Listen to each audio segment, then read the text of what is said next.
a chroeso i mam, dad a Magu, y podlediad sydd yn trafod pob dim am roed y dechrau gorau i chi a'ch babi.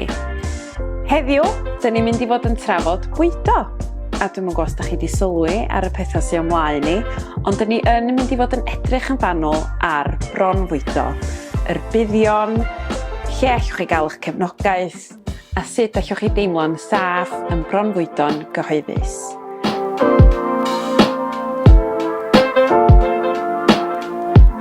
Felly, yma hefo fi heddiw, mae yna ddwy arbenigwraig. Mae gen ni Eleri Stokes sydd yn gweithio fel ymwelydd iechyd ac sy'n arbenigio mewn bwydo'r babanod. Yeah. A mae gen ni Rhiannon Mae'r sy'n ymarferydd iechyd cyhoeddus yn gweithio yn y bwrdd iechyd. Dwi'n iawn yn dod? Oce, champion. Felly mae'r ddwy yn chi yma i gael sgwrs hefo fi heddiw am Bronfwydo. A dwi'n meddwl, un o'r pethau mwyaf, peth pwysicad sy'n dda cael gwybod ydy, beth yw'r buddion o Bronfwydo? Mae yna lawer iawn o fuddion i Bronfwydo i mam a babi. So ni cychwyn efo mam. Mae'n gallu lleihau y risg o gael canser y fron, ac yr hira mae'r fam yn Bronfwydo o gora i leihau y risg. Mae'n lleihau y risg o clefyd y galon, a pethau sy'n gysylltiedig â hynny fatha stroke a ballu. Canser yr oferi yn un arall, so mae'n lleihau y risg o hynny. Osteoporosis, so fatha brittle bones pan yn hyn. A da ni'n gwybod bod Bronfwydo yn gallu helpu iechyd meddwl mam, achos pan mae mam a babi efo'i gilydd yn mwynhau cwmni gilydd, mae'r oxytocin, yr hormon cariad yn uchel, a mae'r cortisol level stress yn isel, a wedyn mae hynny, pan maen nhw'n magu perthynas efo'i gilydd, mae'n helpu efo bondio, attachment, a helpu iechyd meddwl mam. So mae hynna'n rei o fuddion Bronfwydo i mam. Mae hwnna'n really nice. It's just newydd gofio pan o'n i'n bwydo, o'n i'n caru just eistedd flaen soffa.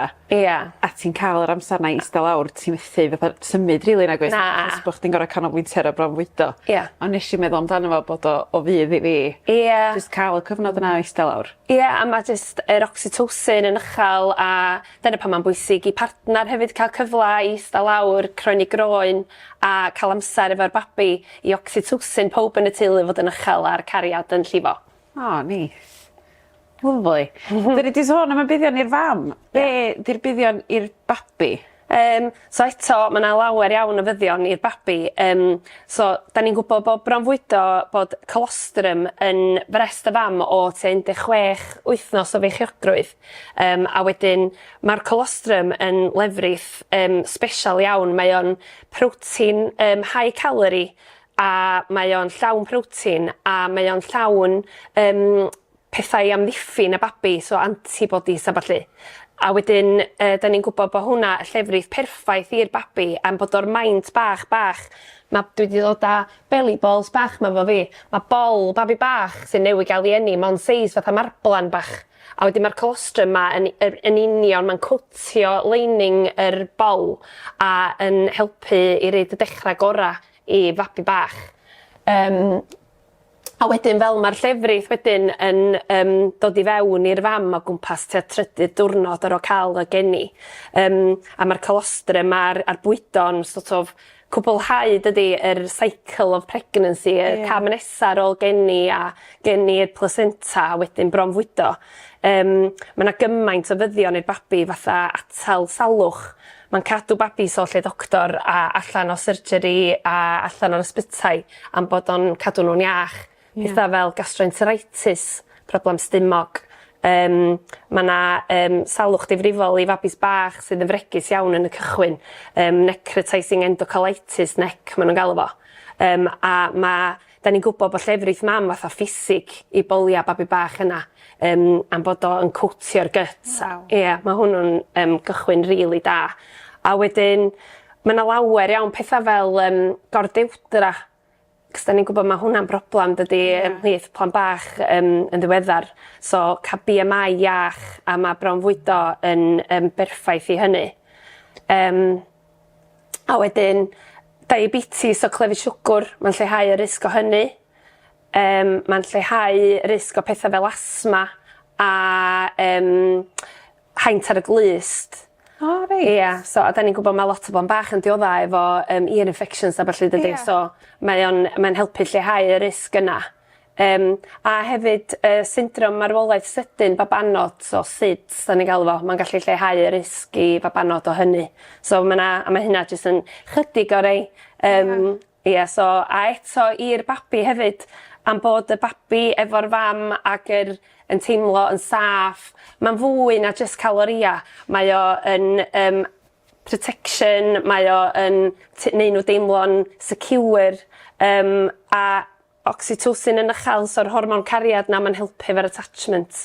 Yndi, dwi'n meddwl un o'r pethau nes i deimlo pam bod fi'n isio gwneud pan ges i'r plant oedd maen nhw wedi bod yna chdi am 9 mis, mae'n cael nhw allan i'r byd, ti isio nhw dal yn rhan ohona chdi. Dwi'n licio'r ffordd ti'n disgrifio fo fel o bod chdi dal yn agos i'r babi, achos mae'r byd yn le mawr newydd iddyn nhw yn dweud, maen nhw wedi bod yn saff, yn dy gros.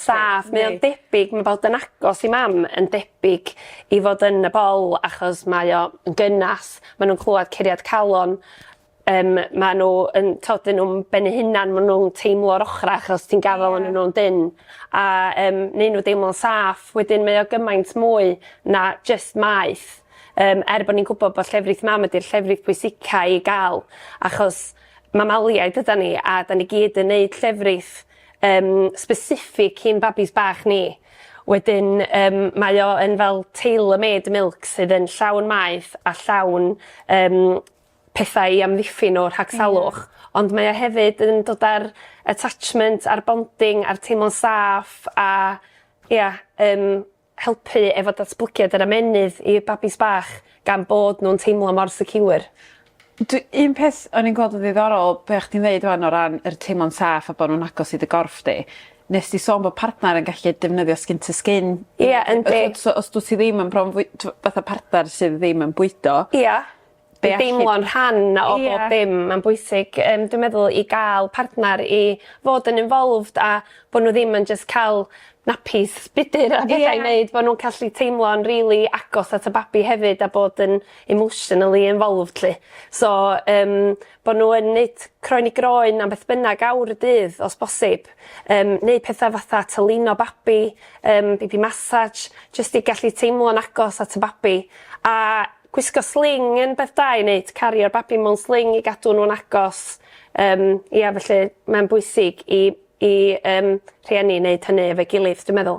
Ia, so bod o fwy o beth partner, ella bod un rhiant yn bwydo o'r fron, a bod y partner arall yn gallu defnyddio technegau fatha sling, skin, baby massage, pethau felly, i fod yn gallu wneud pethau tebyg i mam.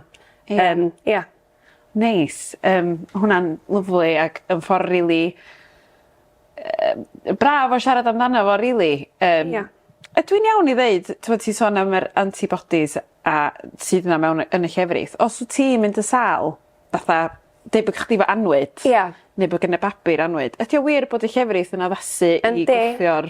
Yndi, mae'n amazing, really. Mae llefrith fam yn adaptio hyd i'r amgylchedd a pethau mae hi'n dod ar draws. So, enghraifft, os oes rhywun yn tagu yn y cyw yn siop wrth dy ochr di lle. O fewn, tua hanner awr, mae corff y fam wedi cymryd hwnna i fewn a di wneud antibody i'r llefrith i protectio'r babi oddi ar y salwch yna. So, y bronchomammary pathway, da ni galw fo, lle mae o yn helpu atal salwch i'r babi achos mae'r fam yn pigo fyny bod na salwch o gwmpas. Ia, mae'n anhygoel. Yndi. Hollol. Yndi. A da ni'n deud efo'r colostrum, da ni'n galw fo yn yr anrheg cynta gan mam, achos bod o mor protective, really. So fatha bod na gymaint o elfenna yna fo sy'n mynd i atal salwch. So bod o fatha bod y babi'n cael immunisation cynta mewn ffordd, achos bod nhw yn cael y colostrum yna.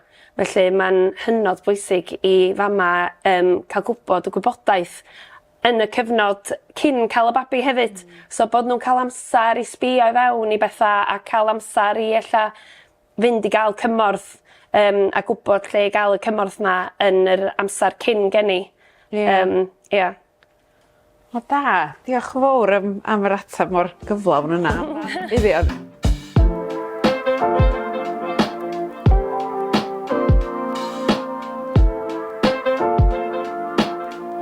Felly, da ni wedi trafod chydig bach am pa fath o gefnogaeth allu wedi cael adra trwy dy bartnar neu teulu bod nhw'n helpu efo'r croen i groen a defnyddio sling. Ond pa gefnogaeth a gwasanaethau allith bobl sy'n bronfwydo ddefnyddio cyn ac ar ôl geni i gael y cefnogaeth maen nhw isio, os maen nhw angen cefnogaeth ychwanegol, lle? Da ni mor lwcus yn yr ardal yma, mae gennym ni gymaint o gefnogaeth ar gael. A mae'n bwysig i bobl gymeryd yr gefnogaeth yna cyn ag ar ôl y geni. Da ni wedi cael cynllun 3 haen. So, haen 1 ydy y bydwraig yn yr ysbyty wrth gwrs syth ar ôl y geni a cael y gefnogaeth yna reit yn y cychwyn.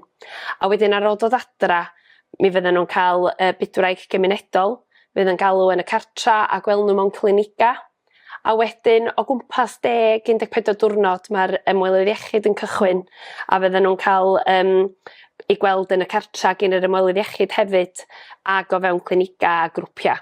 Felly mae'r rhan fwyaf o bawb yn champion efo'r gefnogaeth yna, yr haen 1. Hefyd mae gennym ni wybodaeth ar gael. Mae gennym ni yn infant feeding Padlet lle mae bob dim gwybodaeth da ni'n storio, bob dim ar y gwybodaeth yma ar y QR code. A wedyn hefyd mae gennym ni y hwb dechrau gora ac eto QR code i'r hwb dechrau gora. Lle mae bob math o wybodaeth am fwydo babanod i gyd mewn un lle. Hefyd mae yna wefan Facebook, so Gwynedd and Anglesey Breastfeeding Friends page, ac efo hwnnw mae yna peer supporters ar gael i ateb cwestiynau mama, mae'r mama reid post ar yn gofyn cwestiwn a mae yna rhywun ar gael i ateb. Mae yn gallu bod yn fam arall yn ateb neu yn peer supporter a fanna da ni'n reid yn posteri a gwybodaeth gyda ni ar gael am yn grwpia a'n gwasanaethau arbenigol. Felly, mae'n bwysig i fod ar hwnnw hefyd, dwi'n meddwl. A wedyn, mae gennym ni haen 2 wedyn, os ydy rhywun eisiau chydig ychwanegol i hynny, mae gennym ni lawer iawn o grwpia ar draws Gwynedd a Môn.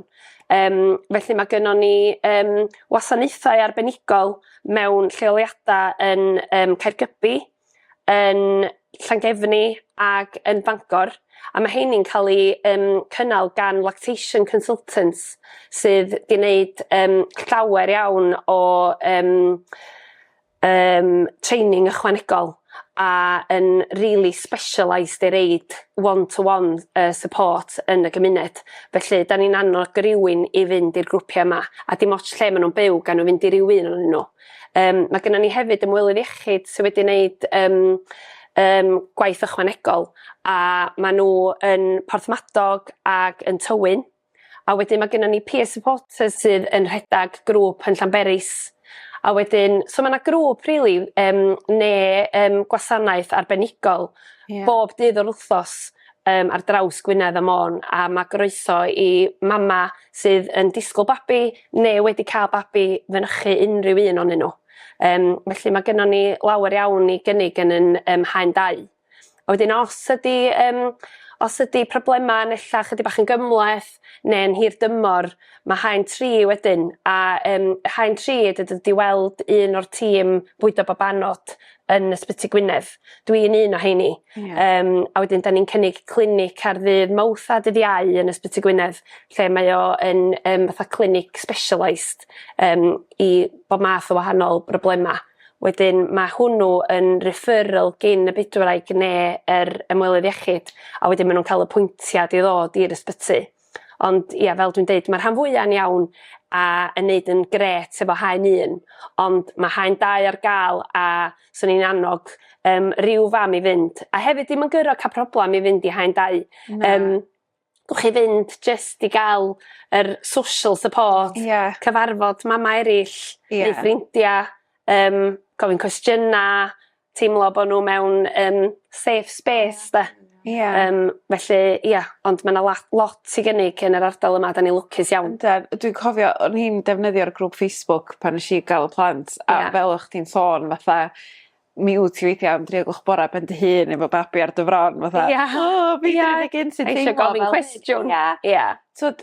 Mae yna bobl allan, mae yna llwyth o bobl sydd wedi siatab chdi, mae yna bobl sy'n effro, a trwy mynd i'r gwasanaethau sydd o gwmpas lle, mi wyt ti'n cyfarfod bobl sydd o'r un anian a chdi, a ti yn greu ffrindiau efo'r bobl yma, a wedyn mae rhywbeth saff fatha mynd i'r gwasanaeth, bwydo man, Llanber neu Port neu lle bynnag.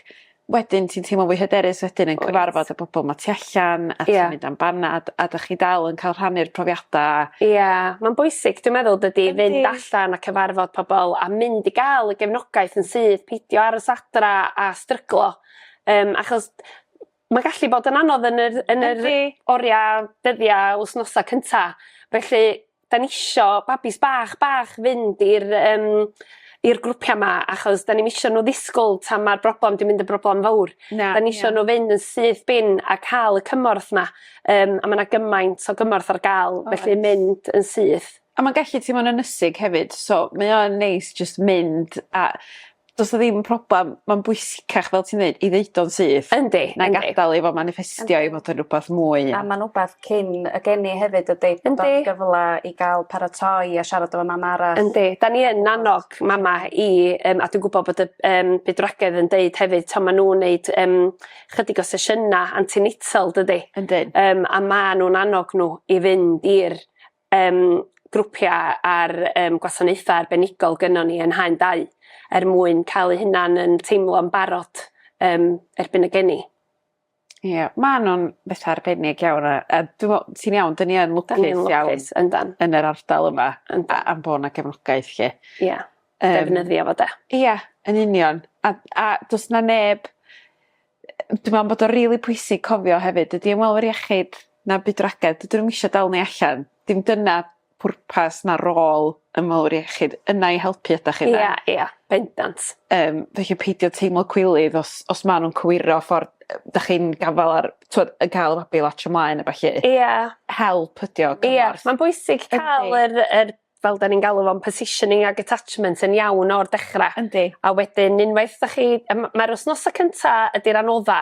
Unwaith da chi di mynd heibio'r 6 wsos cynta na, mis i 6 wsos cynta, mae gymaint haws wedyn. A wedyn, ond cael y cymorth na reit yn y cychwyn.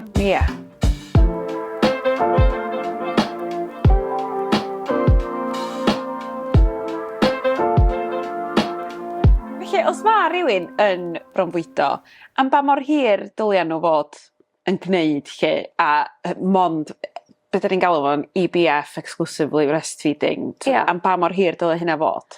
Felly, mae'r canllawiau rhyngwladol yn deud i bronfwydo am 6 mis, a dim byd arall mond bronfwydo am 6 mis cyfa.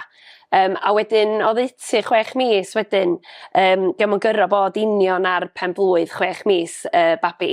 Ond o gwmpas 6 mis pan maen nhw'n barod yn ddatblygiol i gynnig bwyd, da ni'n deud i ddechrau'n slo bach, cynnig bwyd llwy neu bys a bawt. A wedyn, yn raddol iawn wedyn, mae'r babi'n bita mwy ac yn bronfwydo chydig bach yn llai, a wedyn mae corff y fam yn addasu supply and demand, da ni galw fo, so mae faint o lefrith mae'n gynhyrchu yn just yn naturiol yn newid i ofynion y babi.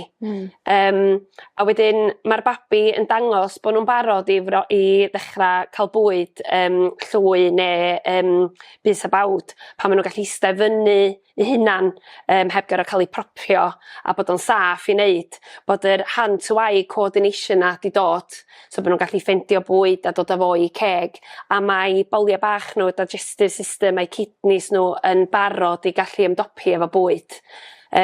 Wedyn, mae'n broses wedyn raddol, maen nhw'n bita mwy, mae'n neis bita fel teulu dydy, a rhannu profiadau, rhannu bwyd, a pan da chi yn disgwyl i'r 6 mis, mae babi yn gallu cael bwyd mwy efo lympian efo, ddim di blendio cweit gymaint. Wedyn, a maen nhw'n gallu cael textures, blasa gwahanol, so mae fod yn un nhw'n llai ffysi pan yn hyn. Ac yn cael yr un bwyd a pawb arall yn y teulu. Wedyn, mae'n neud dechrau bwyd llwy'n haws, really. A wedyn, mae'n mor naturiol wedyn o broses o gario ymlaen i bronfwydo a roi bwyd i'r babi, a neith corff y fam addasu. Mae'n amazing, really, ffordd mae'r corff yn gwybod bod y babi yn cael bwyd o rôl arall, a wedyn mae mam yn cynhyrchu chydig bach llai union i be mae'r babi angen, a da ni'n awgrymu i bronfwydo am 2 flynedd a mwy. So 2 years and beyond, da ni ddeud yn Saesneg. Ond ia, mor hir a phosib, a mor hir a mae'r mam a'r babi isio cario ymlaen, dweud y gwir. Ia.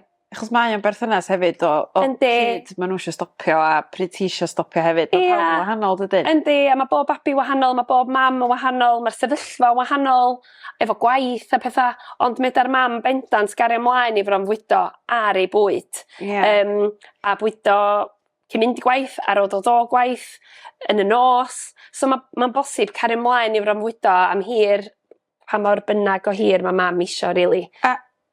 Cwestiwn sydd, newydd ddod i'm hen i wan. Os mae rhywun yn mynd yn disgwyl, pobl yn cael plant o fewn 2 flynedd i'w gilydd, ydy?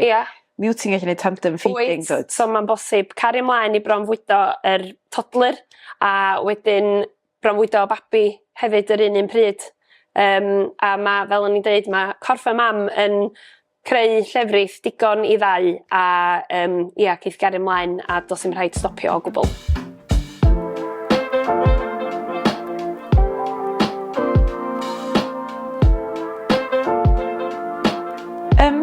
Symud ymlaen wan i'r broses o... Un o'r pethau sy'n gallu bod yn anodd pan wyt ti'n bronfwydo ydy gwneud o allan yn gyhoeddus, achos ti'n gallu teimlo'n anghyfforddus, bod bobl yn sbio arna chdi, ella bod chdi'n meddwl, o, does am croeso i fi, achos bod fi'n mynd i fod efo... Ti'n teimlo weithiau fatha bod chdi jyst yn ista na fod y fron allan, a mae'n gallu bod yn anghyfforddus. Ond dydy o'm yn gor'o' bod fel yna, dydy o ddim, mae'n rhan o dy waith di'r Rhiannon. Mae o'n rhywbeth da ni wedi bod yn neud, a jyst mynd yn ôl yn sydyn neu byd o leri o ran grwpia. Mae hwnna'n rhywbeth mae mama yn deimlo sy'n helpu lot hefyd mynd i grwpia, ella yn y cychwyn i ddechrau bronfwydo efo mama arall, bod chdi'n teimlo fwy cyffyrddus yn neud, cyn bod chdi ella yn mynd i caffi, ti'n mynd i lyfgell neu canolfan hamdan ac yn y blaen, a bod chdi jyst isio beidio gofod poeni am fwydo, a bod chdi'n isio poeni am gofod am dadra neu ista, mae rei poeni bod yn gofod ista'n car neu math yna beth. Ond da ni wedi bod yn gweithio efo busnesau lleoliadau ar draws Gogledd Cymru ar cynllun croesawu bwyd ar y fron ydi o, dwi'n gwybod os da chi wedi gweld y sticker o gwmpas lle. Mi eisiau'r stickers yn bob man, dos? Oes, ydyn ni isio. Ond ar y funud, mae yna tua 400 o leoliadau draws Gogledd Cymru, a mae yna tua 100 yng Ngwynedd. A da ni lwcus, di gwir efo gefnogaeth sy'n yna, mae llyfgelloedd i gyd, canol o hamdden, lot o GPs, fferyllfeydd, hybiau cymunedol wedi arwyddo i fyny'r cynllun. Ac be ydi o, rili, jyst i wneud o fwy, rhoi mwy o hyder a cefnogaeth i famau dim ond gyffyrddus ac yn hyderus allan.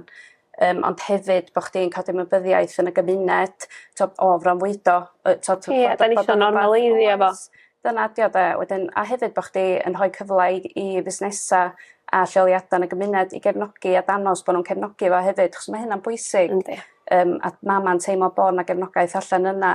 A bod o, dwi'n meddwl, fel o'ch di'n dweud gyna, mae yna chydig bach o bryder ella beth ti'n mynd allan bod rhywun mynd i ddeud rhywbeth, neu bod rhywun wedi sbio na chdi, a bod chdi'n poeni am hynna de. Ond y syniad ydy efo'r cynllun yma bod ni yn cael y gefnogaeth yn y gymuned normaleiddio fo. Mae o'n rhywbeth hollol normal dydy, a dyna bod mama'n isio teimlo'n gyffyrddus yn neud o allan yn y gymuned. A wedyn, dwi'n gobeithio dyna, da ni isio mwy. o fusnesau i'r wyddo fyny, a mwy o adeiladau yn y gymuned.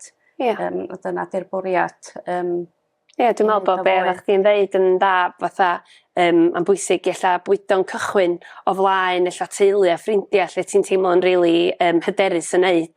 A wedyn, ella mae'n syniad da neud o flaen drych, achos ti'n gweld be mae pobl eraill yn weld, a dwi ti'n ma'n gweld dim byd, ti'n gallu neud o'n rili discreet.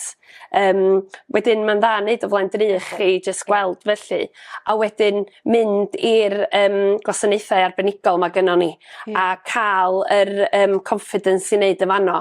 A wedyn cam nesa wedyn ydi mynd, ac os dyn nhw'n gweld y sticeri yna ar y ffenestri, a medra nhw fynd i fanno, fedran. Mae lot o fama'n deud bod nhw'n sbio allan amdan y logo sticker yn ffenast, bod nhw'n teimlo well yn mynd i fewn yn gwybod bod y lleoliad yn rhan o'r cynllun hefyd. Allan o edrych online, fedran. Be da ni wedi gwneud hefyd, mae yna ar Dewis Cymru gwefan, da ni wedi cynnwys y lleoliadau i gyd o fanna hefyd, so dydwch ella bod chi'n mynd allan yn y gymuned, mynd i Llanberis neu Gaernarfon, a bod chi'n gallu sbio wel pa gaffis a pa hybiau cymunedol sy'n cefnogi neu sy'n rhan o'r cynllun hefyd. A beth da ni wedi gwneud, da ni wedi gweithio hefyd Llanberis yn benodol yng Ngwynedd i gael lleoliadau i arwyddo i fyny'r cynllun. So mae dros 50% o leoliadau yn Llanberis i arwyddo fyny. Felly, da ni'n galw Llanberis yn gymuned sy'n croesawu bwydo'r y fron. Mae'r hwb cymunedol di arwyddo fyny, mae yna lot o'r caffis. Mae GP y fferyllfa. Wedyn, jyst bod ni'n cael mwy o ymwybyddiaeth i ddeg da. Un o'r pethau, dwi'n meddwl os mae hwn yn rhywbeth ti fod i wneud, ond un o'r pethau o'n i'n wneud ar y dechrau pan i'n mynd i gyhoeddus oedd o gennau mwslin hir. So hwnna fatha, o'n i'n defnyddio fe chdi bach, dim pabell, ond twyd, mae o'n rhyw fath o gysgod os wyt ti ddim yn hyderus. Yndi, a mae yna lot yn hynna, a so paratoi flaen llaw meddwl, o twyd, bod chi efo gwaith fel ia, beisgo. Os ti'n gallu tynnu di gan neud y jumper yn hawdd, math yna beth. Beidio mynd mewn ffrog. Ond, gwisgo top, mae layers y dda, dydy, fatha bod chi'n gallu codi un top, ond mae gennych chi allan vest o dan. So bod o'n cuddiad fatha dy gefn di chydig bach. Cos ti'n eisiau teimlo fatha bod chdi'n dangos bob man, ond os ti'n gwisgo fatha layers a vest a top llac, gwisgo pethau addas, a wedyn mae'n neud bywyd yn haws. Yndi, mae'n cryf. Ni'n gweld vest hefyd yn helpu efo pan wyt ti yn gollwng. Mae'n rhyw haen arall bod gennych chi brespad. Medri di brynu wan, mae yna lot o bethau ar gael, fatha rhyw dopia special efo rhyw zips, neu fatha rhyw frat special i Bronfwydo. Ond dos dim rhaid mynd i wario. Medri di just gwisgo rhywbeth sy'n gyffyrddus, ond bod chdi'n gallu codi dy dop yn hawdd. Neis. A just dwi'n meddwl gwneud o ydi o hefyd. Ti'n dod yn fwy a fwy hyderus y mwyaf ti'n ei wneud o. Practice makes perfect. Dwi'n cofio, yr unig sylwadau ni'n cael yn gyhoeddus oedd bobl yn deud bod nhw'n mwynhau gweld fi'n gwneud yn hytrach na chys i rioed neb yn bod yn negyddol tuag ata fi. A dwi'n meddwl bod hwnna'n rhywbeth sydd yn gallu neu chdi boeni bod hynna'n mynd i ddigwydd. Ond dwi'n meddwl, eich bod ni jyst yn byw mewn cymuned eitha saff o fama, ond... Dwi'n teimlo fel di bod allan siarad efo bobl yn y cymunedau, ti'n cael nhw i rwyddo'r cynllun. Dwi'n cael dim taffad o gwbl, mae pawb mor gefnogol, jyst yn dweud, oedd a fam, yma ddoe, bwydo. Dydy o ddim, oedd o'n blesar, dweud gwir, siarad efo bobl a gweld pa mor gefnogol oedd busnesau. A dwi'n gobeithio na dyna be mae mama weld dwan hefyd pan nhw'n mynd allan. Da ni eisiau mama deimlo yn prawd does bod nhw yn Bronfwydo i babis a ddim teimlo bod nhw'n gyro mynd i guddiad i nunlla i Bronfwydo, bod nhw'n gallu neud o lle bynnag maen nhw isio. A bod o'n rhywbeth pwysig iawn maen nhw'n neud her iechyd a lles i babi bach. A mae'n bwysig i fam hefyd ydy allu mynd allan a ti'n mynd derys, so ti'n isio bod yn ysig yn tŷ, derys i fynd allan. So mae iechyd meddwl ma mor bwysig yn y dyddiau cynnar na hefyd. Yndi. Allan i weld ffrindiau. Mynd i weld teulu, mynd i grwpia babis, ti angen hynna does i chdi dy hun. Oes. Na, bendant. Yndi, mae o'n. A dwi'n meddwl yn ystod y cyfnod mamolaeth na, mae caffis mor bwysig. Mae'n fynd i gyfarfod a dyna ni beth ti'n neud yn ystod dydd, mynd i ddarganfod caffi gwahanol yn ardal. Mae'n lyflu mynd am banad a cyfarfod pobl eraill dydy. A wedyn, os oes a lefydd lle mae y bwyda'r fron yn cael ei groesawu gorau byd mwyn normaleiddio a bod pobl yn gallu bwydo lle bynnag. A hyd yn oed allan, ti'n gwybod beth ti'n mynd i barc ag yn ti'n bod allan yn natur hefyd yn neud gymaint o les i rywun. Ti'n just bod allan o tŷ, dydy. Yndi. A bod chdi'n teimlo'n hyderus yn bwydo. Ia.